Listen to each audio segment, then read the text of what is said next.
मेरा नाम डॉक्टर प्रदीप कुमार यादव है। मैं कराटे कोच हूँ। मैं वर्ल्ड कराटे फेडरेशन स्पेन से थर्ड डान ब्लैक बेल्ट हूँ।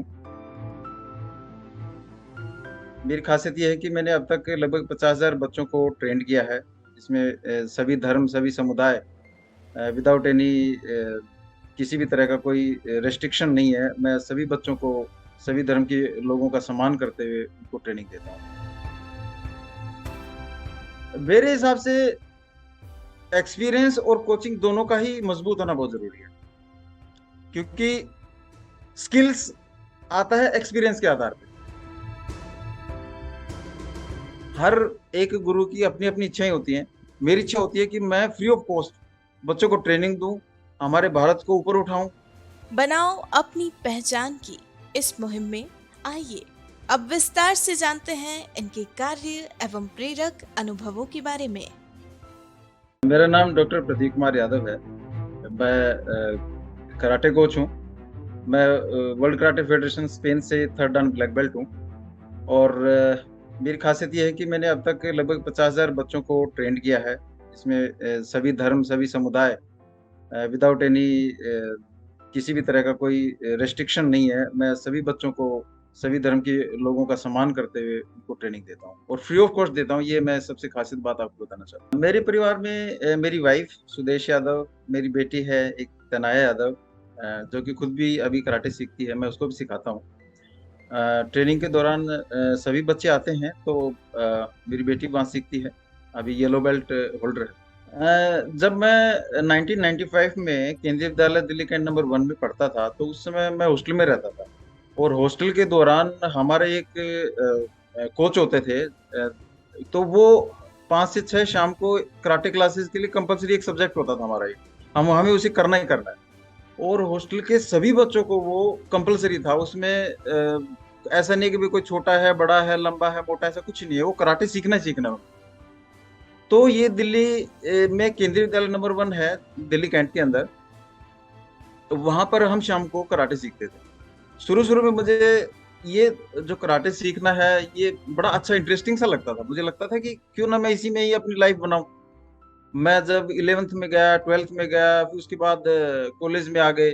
कॉलेज में भी मैं ये लगातार कंटिन्यू मैं कराटे करता रहा, सीखता रहा। और ये 1995 में मैंने सबसे पहले स्टार्ट किया था। उसके बाद अभी तक भी ये चीज जारी है। कॉलेज के दौरान भी मैं कंटिन्यू अलवर में इसकी कोचिंग लेता था। उसके बाद मैं 2003 में लगभग गुड़गांव में आया। और यहाँ बलराम सर हैं, जो मेरे गुरु हैं, मेरे कोच हैं। तो उन्होंने मेरे को ट्रेनिंग दी। और 2005 में मैं इंडो शोतोकन कराटे डू फेडरेशन से पहली बार मैंने ब्लैक बेल्ट ली थी। तो 2005 में ब्लैक बेल्ट लेने के बाद फिर मेरे गुरु का एक आदेश आया कि क्यों ना मैं भी बच्चों को उनकी तरह सिखाया जाए, बच्चों को सिखाऊं। मैंने बच्चों को ट्रेनिंग देनी शुरू कर दी। साथ में मेरे गुरु भी रहते थे। तो अब तक का ये है कि 2005 से लेके अब 2022 आ चुकी है। लगभग मेरे गुरु ने तो लगभग 1.5 लाख से ऊपर बच्चों को ट्रेनिंग दे दी होगी। लेकिन लगभग 50,000 से ज्यादा बच्चों को ट्रेनिंग मैंने भी दे दी है, क्योंकि हम लगभग हर साल, हर महीने कराटे के लिए हम कैंप ऑर्गेनाइज करते हैं। और हम हर स्टेट में जाते हैं लगभग। तो वहाँ जैसे ही हम कैंप ऑर्गेनाइज करते हैं, तो कैंप के दौरान बच्चे आते हैं। बच्चों को हम ट्रेनिंग देते हैं, उनको अच्छी अच्छी टेक्निक्स बताते हैं, किस तरह वो मेडल ला सकते हैं। और इतने सारे बच्चों को ट्रेनिंग देने के बाद मेरे बहुत सारे बच्चे हैं जो फिट इंडिया, खेलो इंडिया और आत्मनिर्भर भारत को साकार कर रहे हैं। इसका मैं कारण बताता हूँ आपको। फिट इंडिया, जो बच्चों 50,000 बच्चों को जो मैंने ट्रेन किया है, वो एक्चुअल में फिट हो चुके हैं। ये फिट इंडिया को प्रतिनिधित्व करते हैं। खेलो इंडिया इस तरह है कि वो नेशनल और इंटरनेशनल लेवल पे मेडल लेके आए हैं। और बहुत सारे मेरे बच्चे हैं जो आत्मनिर्भर निर्भर भारत को साकार कर रहे हैं। उसका कारण ये है कि जो ब्लैक बेल्ट होल्डर है, वो एक अपनी खुद की एकेडमी खोल सकता है। और एकेडमी खोल के वो अपना बच्चों को, किसी भी धर्म, किसी भी समुदाय के बच्चों को अपनी ट्रेनिंग दे सकता है, क्योंकि ब्लैक बेल्ट होल्डर ही ऑथोराइज होता है ट्रेनिंग देने के लिए। तो मेरे बहुत सारे बच्चे हैं जो ब्लैक बेल्ट होल्डर हैं और वो ट्रेनिंग दे रहे हैं। इससे बेरोजगारी भी दूर हो रही है और वो अपने हजारों रुपए कमा रहे हैं। इससे आत्मनिर्भर भारत का सपना भी साकार हो रहा है। जब मैं कराटे सीखता था स्कूल टाइम से, तो उस समय बहुत सारे मेरे पास चैलेंजेस ये था कि भाई मैं जहाँ रहूँ वहीं पे कराटे एकेडमी होनी चाहिए, अच्छा गुरु होना चाहिए। मेरे जो कराटे में यूज करने के लिए जो यूनिफॉर्म होती है, पूरे किट है, उसको एक अवेलेबिलिटी उसकी होनी चाहिए। मैं शायद 12th में पढ़ता था तब मैंने फेस किया, लेकिन एक कॉन्फिडेंस था मेरे अंदर कि हाँ, मैं इन चीजों के बावजूद भी जो मेरा टारगेट है उसको मैं डाउन नहीं होने दूंगा।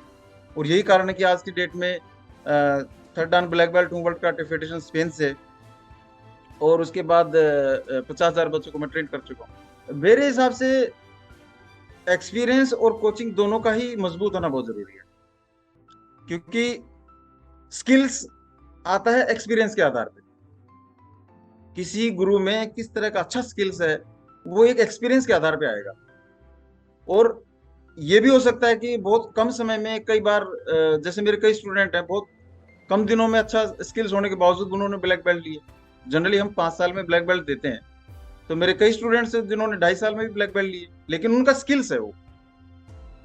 तो जैसे ब्रूसली है, जैकी चैन है, हम फिल्मों की बात करें, तो इस तरह के जो लोग हैं, तो आप ये कहेंगे कि वो बहुत जल्दी ब्लैक बेल्ट ले सकते हैं। इस तरह का कोई लड़का हुआ, लड़की हुई, तो ओबियसली वो ब्लैक बेल्ट प्राप्त कर सकते हैं। जब मैं कराटे सीखता था और सीखने के इतने साल बाद अब तक हमारे यशस्वी प्रधानमंत्री जी आदरणीय नरेंद्र मोदी जी ने फिट इंडिया मूवमेंट और खेलो इंडिया मूवमेंट की शुरुआत की थी 2019 में।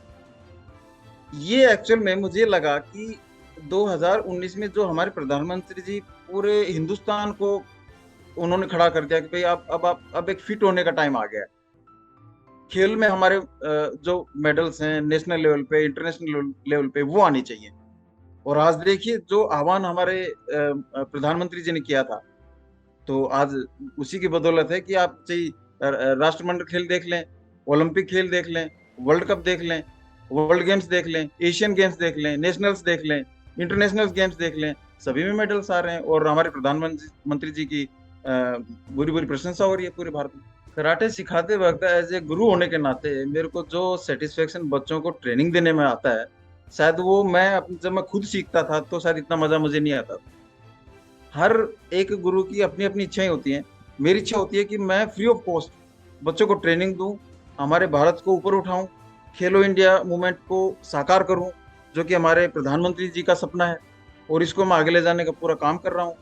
और यही कारण है कि मैंने 2021 में, मार्च 2021 में मैंने एक किताब लिखी थी। उसका नाम है Shotokan karate, easiest way to get black belt. आपको मैं बताते हुए मुझे काफी हर्ष हो रहा है कि कराटे के माध्यम से मुझे लगभग 40 से ज्यादा अवार्ड मिल चुके हैं। मेरे नाम 5 वर्ल्ड रिकॉर्ड हैं, जिसमें America book of records, London book of records, international book of records, Asia book of records, India book of records, ये 5 वर्ल्ड रिकॉर्ड हैं जो मेरे नाम है। और 40 अवार्ड हैं जो मुझे अब तक मिल चुके हैं एज ए कराटे गुरु। तो ये जो कंट्रीब्यूशन है जो मैं देश को दे रहा हूं, this is for the unity and integration of India. तो इसका जो श्रेय है वो मैं हमारे प्रधानमंत्री जी को देना चाहता हूं, क्योंकि उन्होंने जब फिट इंडिया मूवमेंट यदि शुरुआत नहीं की होती, शायद मैं ये मुकाम हासिल नहीं कर पाता। और आज की डेट में मुझे Nelson Mandela award, San Francisco book award, Hollywood book festival award, literary titan award, Mahatma Gandhi award, APJ Abdul Kalam Azad award, बहुत सारे, लगभग आप देखेंगे 40 से ज्यादा अवार्ड हैं। इन सभी का श्रेय मैं अपने प्रधानमंत्री जी को देता हूँ। मेरा ये मानना है जो बच्चा ट्रेनिंग के लिए आता है वो साइकोलॉजिकल रूप से, मेंटली रूप से वो तैयार हो जाए कि उसका फील्ड है वो वर्ल्ड कप जीतना है, वर्ल्ड कप में मेडल लाना है, एशियन गेम्स में मेडल लाना है, इंटरनेशनल गेम्स में मेडल लाना है। ये यदि वो टारगेट सेट कर लेगा तो वो रुक नहीं पाएगा, क्योंकि उसने, जब हम बच्चे तभी भटकते जब उनको अपना टारगेट नहीं पता होता। मान लो किसी बच्चे को डॉक्टर बनना है, ओबियसली उसको डॉक्टर की लाइन में जाना चाहिए। यदि उसको इंजीनियर बनना है, इंजीनियर की लाइन में जाना चाहिए। यदि उसने कराटे चुन लिया है ओबियसली, तो उसका टारगेट सिर्फ और सिर्फ हमारे देश के लिए प्रतिनिधित्व करने के लिए उसको मेडल्स लाने होंगे और वही उसका टारगेट होना चाहिए। मैं पर्सनली अपनी ही बताता हूँ तो सुबह जैसे मैं घर पे होता हूँ तो ऑब्वियसली मैं योगा करता हूँ। स्ट्रेचिंग एक्सरसाइज होती हैं कराटे में, वो मैं घर पे करता हूँ। यदि एकेडमी होती है तो सैटरडे संडे को मैं 9 से 10 और 10 से 11 2 बैच होते हैं, वो मैं अपने गुरु के साथ लेता हूँ। तो ऑब्वियसली वहां पर हम सभी बच्चों को वो स्ट्रेचिंग वगैरह हम सारी चीजें करवाते हैं उनको। और मेरा ये मानना है कि अभी तक इतने साल हो गए, मैं एक चीज को हमेशा फॉलो करता हूँ, जो कि ब्रेकफास्ट है वो है आप हैवी ले लो, लंच है वो उससे थोड़ा सा लाइट ले लो, लेकिन जो हम डिनर लेते हैं वो आप बिल्कुल सिर्फ दूध के अलावा कुछ ना ले। ये मेरा मानना है। या तो आप हल्का सा एप्पल्स वगैरह या आप ले सकते हैं, अदरवाइज एक गिलास आप दूध ले लें, वो सबसे सफिशिएंट। क्योंकि आप रात को सिर्फ सोते हैं, आप कोई एक्सरसाइज वगैरह नहीं करते, तो उससे आपका पेट नहीं निकलेगा। और दूसरा, आप जो सुबह जब उठेंगे तो ऑब्वियसली आप एनर्जेटिक रहेंगे इस मामले में। मैं शुरू में जब केंद्रीय विद्यालय नंबर 1 दिल्ली कैंट में था, उस समय हॉस्टल में हम रहते थे, कराटे सीखते थे शाम को। तो एक दिन ऐसा हुआ कि जो हमारे कोच आए थे, तो मैं बोला सर मैं कंटिन्यू करना चाहता हूँ। बाकी मेरे सारे लगभग साथी चले गए थे हॉस्टल में, और मैं वहीं पे ही, क्योंकि उनको लगा कि अरे ये लड़का कुछ एंथुजियास्ट है, ये कुछ सीखना चाहता है। तो बोला ठीक है मैं आपको सिखाता हूँ। तो वो सर जैसे ही शाम को मेरे को सिखाने लगे, तो मुझे ये नहीं पता चला कि कब 3 घंटे निकल गए, कब 4 घंटे निकल गए। उस समय मेरे पापा आए हुए थे हॉस्टल में, तो शाम को सभी लड़कों से पूछा कि भाई प्रदीप नहीं आया। तो उन्होंने बताया कि हमारी तो ट्रेनिंग क्लास खत्म हो चुकी है, वो भी आ गया होगा। लेकिन मेरे पापा खुद हॉस्टल से बाहर निकले और उन्होंने देखा कि मैं अंधेरे में अपने गुरु के साथ कराटे सीख रहा हूँ। तो वो काफी देर तक मेरे को निहारते रहे कि भाई ये लड़का कितना अच्छा कर रहा है, डेडिकेशन है, डिवोशन है। ये चीजें एक अच्छे प्लेयर की निशानी होती है। तो कहीं न, क्योंकि मेरे फादर हैं वो एक जुडो के नेशनल प्लेयर रहे हैं, तो ये चीज उनको बड़ी अच्छी लगी कि शायद उनके जो गुण हैं, उनके जो डीएनए में ये चीज मेरे अंदर आ गई है कि मैं भी एक शायद एक अच्छा कराटे कोच बन सकता हूँ। तो वो खड़े होके सिर्फ ऑब्जर्व करते रहे। बाद में मेरे को 3 घंटे के बाद, हालांकि एक स्लाइटली उन्होंने हल्का सा थप्पड़ मारा, लेकिन उन्होंने गले लगा लिया ये कहते हुए कि मुझे लगता है कि तू कराटे में बहुत आगे जाएगा। यदि मैं अपने आप को उस बैक स्टेज में जाता हूँ तो मैं सिर्फ एक चीज चाहता हूँ कि मैं अपने हिंदुस्तान के लिए, अपने देश के लिए, अपने हिंदुस्तान के लिए जो मैं कर सकता हूँ वो मैं अपने कराटे के माध्यम से फ्री ऑफ कॉस्ट अपने बच्चों को शिक्षा दूं, और उनको खेलो इंडिया, फिट इंडिया, आत्मनिर्भर भारत का सपना साकार करूं। यही मेरा सपना है। मैं चाहता हूँ मेरा देश, लोग यदि जाने तो सिर्फ मेरे देश के नाम से जाने, हिंदुस्तान के नाम से जाने, इंडिया के नाम से जाने। बस ये मेरी इच्छा है। मेरे गुरु जो है वो मुझे एक ही चीज बताई थी उन्होंने, कि जब भी आप किसी काम को डिवोशन और डेडिकेशन के साथ करते हैं तो हमेशा आप उसमें सफलता हासिल करेंगे। और यही चीज मैं अपने मूल मंत्र है जो कि अपने बच्चों को देता हूँ मैं। जब भी ट्रेनिंग सेशन होता है तो एक ही चीज कहता हूँ कि आप भूल जाइए, आपको पढ़ाई करनी है, 1 घंटे के लिए आप भूल जाएं। कोई मम्मी पापा नहीं, कोई आपको सोचने की जरूरत नहीं है, कोई मोबाइल नहीं, कोई किताब नहीं, सिर्फ आप कराटे सीख रहे हैं उस समय। तो उस समय सर बच्चों में एक ये भावना आती है कि अब जो 1 घंटे में हम गुरुजी के साथ हैं, तो सिर्फ वो जो गुरुजी बताते हैं वो उनको फॉलो करना है। तो इसी चीज को ये मूल मंत्र लेके मैं चलता हूँ। और एक चीज आपको मैं बताता हूँ कि कराटे के अंदर सर इतने साल हो गए मेरे को रहते हुए, और मेरी बुक ऑल ओवर वर्ल्ड में अमेजन पे अवेलेबल है, जो कि 160 countries in the world available है वो। मेरे पास रेस्पॉन्स आते हैं बहुत सारी कंट्रीज से, 5 स्टार आते हैं, 4 स्टार आते हैं, लोग बाग लिखते हैं, रिव्यूज लिखते हैं बुक के ऑनलाइन। तो ये सब अमेजन पे ऑनलाइन अवेलेबल है। और अ, वो उस बुक के माध्यम से, अब चूंकि मैं हिंदुस्तान में ट्रेनिंग देता हूँ, लेकिन उस बुक के माध्यम से, चाहे वो अमेरिका हो, ब्रिटेन हो, इसराइल हो, चाइना हो, जापान हो, कोरिया हो, वहां पर लोग परचेज करते हैं इस बुक को और इसका फायदा ले रहे हैं वो। तो इनडायरेक्टली रूप से मैं वहां भी ट्रेनिंग दे रहा हूँ, डायरेक्टली रूप से मैं एक प्रैक्टिकली रूप से अपने एकेडमी में अपने बच्चों को ट्रेनिंग दे रहा हूँ। तो मेरा तो मकसद यही है कि भारत नहीं बल्कि पूरा विश्व फिट फिट वर्ल्ड हो जाए। फिट इंडिया है वो फिट वर्ल्ड हो जाए। तो मैं सर यही चीज लेके चलता हूँ। और इतनी सारी जो क्रेडिबिलिटी, जो अचीवमेंट्स हैं, जो अवार्ड्स हैं, इनके लिए मुझे माननीय हमारे गृह मंत्री जी श्री अमित शाह जी ने सम्मानित किया है। पूर्व उपराष्ट्रपति जी हमारे वेंकैया नायडू साहब ने सम्मानित किया है, लोकसभा अध्यक्ष जी ने सम्मानित किया है, हमारे अभी रक्षा मंत्री जी ने राजनाथ सिंह जी ने मुझे सम्मानित किया है। तो सर ये प्राउड की बात होती है कि एक गवर्नमेंट आपको रिकॉग्नाइज कर रही है। इससे बड़ा सम्मान और सर क्या हो सकता है मेरे लिए। एक कोच होने के नाते, एक फिट इंडिया मूवमेंट, अभी हाल ही में मैं आपको बताते हुए काफी गर्व हो रहा है कि हमारी इंडियन गवर्नमेंट ने मुझे फिट इंडिया का ब्रांड एम्बेसडर बनाया है। तो मुझे सर काफी प्राउड है कि मैं उस चीज को, गवर्नमेंट रिकॉग्नाइज कर रही है मुझे, और उस चीज को मैं आगे बढ़ा रहा हूँ, हमारे मोदी जी के सपनों को साकार कर रहा हूँ, उनके रूल्स और रेगुलेशंस को फॉलो करता हूँ। ये सर मेरे खून में आ चुका है कि मैं उन्होंने जो बोला वो मुझे करना ही करना है।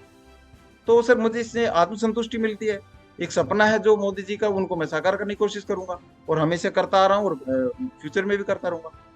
तो ये चीजें हैं सर जो कि ब्रांड एम्बेसडर बनने के बाद भी गवर्नमेंट रिकॉग्नाइज किया, और ऑल ओवर वर्ल्ड जो कि बुक के माध्यम से मुझे प्रसिद्धि मिल रही है। तो सर ये क्रेडिट मैं तो हमारे प्रधानमंत्री जी को ही दूंगा।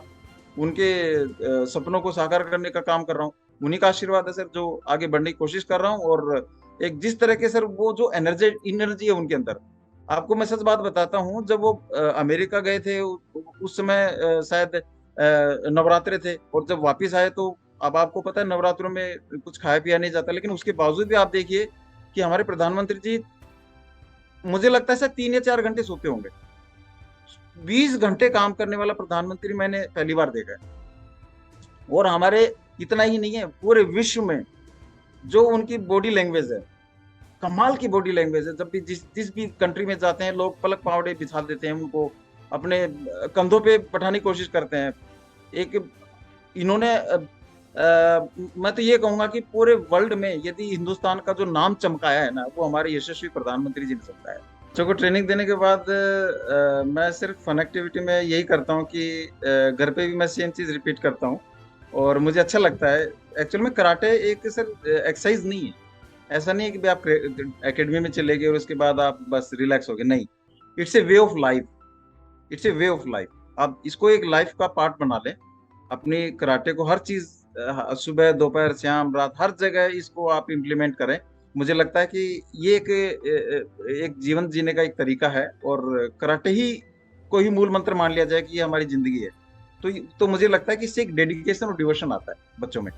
तो ये चीजें हर बच्चे को करनी चाहिए, और it's a way of life, इसको अपना लेना चाहिए। कोविड के बाद सर जो इम्पैक्ट हुआ है ना, तो वो तो खैर पूरी दुनिया ने देखा है। उस समय कोई बेबस हो जाता थे आदमी, कोई चारा नहीं है, चाह के भी कुछ कर नहीं पाए। लेकिन बस ये है कि एक चीज कोविड ने सिखा दिया कि बस सब मोबाइल वोबाइल सब छोड़ें, अपना परिवार अपना ही परिवार होता है। परिवार के साथ जितना टाइम बिता सकें, वो एक चीजें लेसन हमें कोविड ने सिखाया। कोविड आया है, इसकी वजह से तो मुझे लगता है हमारे प्रधानमंत्री जी का जो डिजिटल इंडिया का जो सपना है ना, वो बहुत साकार हुआ है, क्योंकि ऑनलाइन क्लासेस चली हैं। मैं आपको बताता हूँ, मैं खुद कराटे की ऑनलाइन क्लासेस लेता था, और स्कूलों में मेरी बिटिया भी है, तो वो खुद ऑनलाइन क्लासेस ली हैं। ये डिजिटल सपना जो हमारे प्रधानमंत्री जी का था, वो एक साकार हुआ है। तो मुझे लगता है कि कोविड की वजह से ये लेसन सबके लिए है, पूरे वर्ल्ड के लिए लेसन है कि अपने अपने ही होते हैं, उनको समय दो, और मोबाइल को छोड़ो। आजकल नई जनरेशन में मोबाइल में लगी रहती है, तो मुझे लगता है शायद वो एक अच्छी चीज नहीं है, हैबिट अच्छी नहीं है वो। अपने परिवार के साथ समय बिताना चाहिए, ये मेरा मानना है। जैसे मैं कराटे गुरु होने के नाते मैं तो एक ही मैसेज दूंगा कि फिट इंडिया मूवमेंट, खेलो इंडिया मूवमेंट और आत्मनिर्भर भारत, जो कि हमारे यशस्वी प्रधानमंत्री जी का जो सपना है, वो एक सपना पूरा होना चाहिए। उसमें अकेला मैं गुरु नहीं हूँ, जितने भी हमारे हिंदुस्तान के गुरु हैं, कराटे गुरु हैं, तो इस आंदोलन को आगे बढ़ाने की कोशिश करें, पूरे प्रयासरत रहें, फुल डेडिकेशन के साथ आगे बढ़ें, पूरा एक ऑनेस्टी के साथ आगे बढ़ें, और हिंदुस्तान का नाम पूरे वर्ल्ड में एक नंबर पे होना चाहिए। एक विकसित राष्ट्र के रूप में इसे जाना जाए, और जिसका श्रेय किसी आदमी को नहीं। यदि जब भी बात हो तो सिर्फ हमारा हिंदुस्तान, मेरा भारत, मेरा इंडिया पहला होना चाहिए। यशस्वी प्रधानमंत्री जिनका मैं बहुत बड़ा फैन हूँ, वो एक चीज हमेशा अपने भाषण में बोलते हैं। वो ये कविता जरूर सुनाते हैं, जो कि मैं अपने भारतवासियों के लिए सुनाना चाहता हूँ आपके लिए। सौगंध मुझे इस मिट्टी की, मैं देश नहीं झुकने दूंगा, मैं देश नहीं मिटने दूंगा, मैं देश नहीं झुकने दूंगा। मेरी धरती मुझसे पूछ रही, कब मेरा कर्ज चुकाओगे। मेरा अंबर मुझसे पूछ रहा, कब अपना फर्ज निभाओगे। मेरा वचन है भारत माँ को, तेरा शीश नहीं झुकने दूंगा। सौगंध मुझे इस मिट्टी की, मैं देश नहीं मिटने दूंगा, मैं देश नहीं मिटने दूंगा, मैं देश नहीं झुकने दूंगा। ये हमारे प्रधानमंत्री जी अक्सर अपने भाषण में बोलते हैं और यही चीज मैं हमारे प्यारे भारतवासियों को संबोधित करना चाह रहा हूँ। बहुत बहुत शुक्रिया, आपने मेरी कहानी सुनी। मुझे लगता है शायद आपको पसंद आई होंगी। यदि आपको और भी ज्यादा कहानियां सुननी है तो आप वर्कबुक पे जाके सुन सकते हैं। यदि आप मेरे कराटे खेल से जुड़ना चाहते हैं तो आप मेरी वेबसाइट www.pradeepkarate.com से माध्यम से जुड़ सकते हैं। आपका बहुत बहुत धन्यवाद। जय हिंद, जय भारत, फिट इंडिया, खेलो इंडिया, आत्मनिर्भर भारत। दोस्तों, निश्चित ही इनके अनुभवों एवं विचारों से आप प्रभावित हुए होंगे। आशा करते हैं इनकी भावनाएं आपके दिल तक जरूर पहुंची है और इनकी सोच ने निश्चित ही आप पर एक सकारात्मक प्रभाव डाला है। अगर आपको इनकी कहानी पसंद आई है तो इसे लाइक और शेयर करें। आप भी बन जाइए भारत की प्रोफेशनल कम्युनिटी की आवाज और सुनाओ अपनी कहानी, बनाओ अपनी पहचान की इस मुहिम से जुड़कर अपने जीवन के अनुभवों, कार्य क्षेत्रों और अपने उत्पादों एवं सेवाओं के पीछे की वास्तविकता से देशवासियों को प्रेरित करें और अपने जीवन के अनुभवों से अपनी एक नई पहचान बनाएं। Tell your story, inspire and build your brand with the power of video. जय हिंद, जय भारत।